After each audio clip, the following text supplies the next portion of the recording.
ঈদের দিনে নরম তুলতুলে চালের রুটি খেতে বেশ লাগে। ঈদের দিন অনেক কাজের কারণে এটা বাড়তি ঝামেলা মনে হয়। তবে যদি ঈদের ৩-৪ দিন আগে বানিয়ে রেখে দেওয়া যায়, শুধু খাওয়ার আগে ভেজে নিলেই হবে। রেসিপিটি থাকবে খুব সহজভাবে, আশা করছি আপনাদের কাছে ভালো লাগবে। রুটি বানানোর জন্য প্রথমে একটি প্যানের মধ্যে দিয়ে নিচ্ছি প্রায় ১.৫ কাপ পরিমাণ পানি। সামান্য একটু লবণ দিয়ে নিচ্ছি, এটা দিলে রুটিটা খেতে বেশ লাগে। এরপর পানিটাকে খুবই ভালো মতো করে বলক তুলে নিতে হবে। পানিতে যখন টকবক করে বলক উঠে আসবে, এর মধ্যে আমি চালের গুঁড়ি দিয়ে নিয়েছি প্রায় ১ কাপের মতো। যতটুকু পানি নিয়েছি তার কম পরিমাণ এখানে চালের গুঁড়ি ব্যবহার করতে হবে। এরপর নাড়াচাড়া করে আমি এটাকে পানি শুকিয়ে নিয়েছি। চুলাটাকে একদমই লো করে ঢাকনা দিয়ে ৫ মিনিট রেখে দিয়েছি। এখন দেখুন একদমই সেদ্ধ হয়ে গেছে। আর চালের রুটি করার সময় এই বিষয়টা অবশ্যই লক্ষ্য রাখবেন যে এটা ভালো মতো সেদ্ধ হয়েছে কিনা। কিছুটা গরম থাকা অবস্থাতেই এগুলোকে মেখে নিতে হবে। তো এটা বেশ কিছুটা গরম রয়েছে, তো আমি একটা গ্লাসের সাহায্যে ভালো করে এটাকে মথে নিচ্ছি।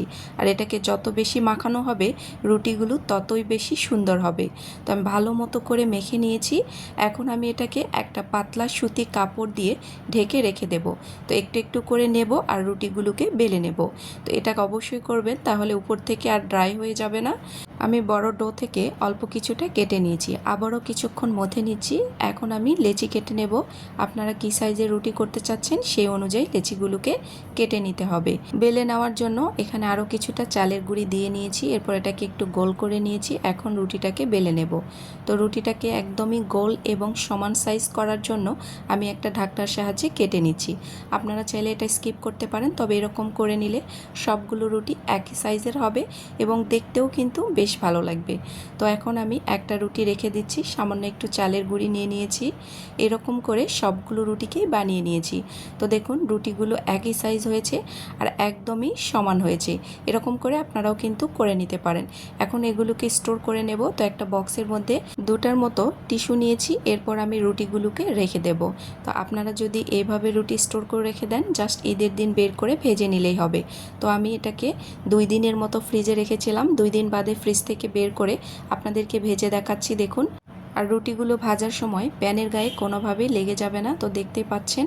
আর রুটিগুলো একদমই ফুলকো ফুলকো হবে। এইভাবে বানিয়ে ফ্রিজের মধ্যে রেখে দিলে ঈদের দিন আর কোনো ঝামেলাই হবে না। তো দেখুন রুটিটা কতটা ফুলে গেছে। আর সবগুলো রুটিকে আমি ভেজে নিইনি, এখানে 6-7টার মতো ভেজে নিয়েছি। বাকিগুলো রেখে দিয়েছি, ঈদের দিন আমি বের করে ভেজে নেব। তো দেখুন কতটা নরম তুলতুলে হয়েছে। আর রুটি নরম রাখার জন্য আরেকটা টিপস, রুটিগুলো হালকা গরম থাকা অবস্থাতেই একটা পাতলা সুতি কাপড় দিয়ে মুড়িয়ে রেখে দেবেন। এগুলো সারাদিন নরম তুলতুলে থাকবে, একটুও শক্ত হবে না। সকালে নাস্তার জন্য আজকে আমি বানিয়েছি নিহারির সাথে এই সাদা রুটি। আর রুটিগুলো দেখতেই পাচ্ছেন কতটা সাদা ধবধবে হয়েছে।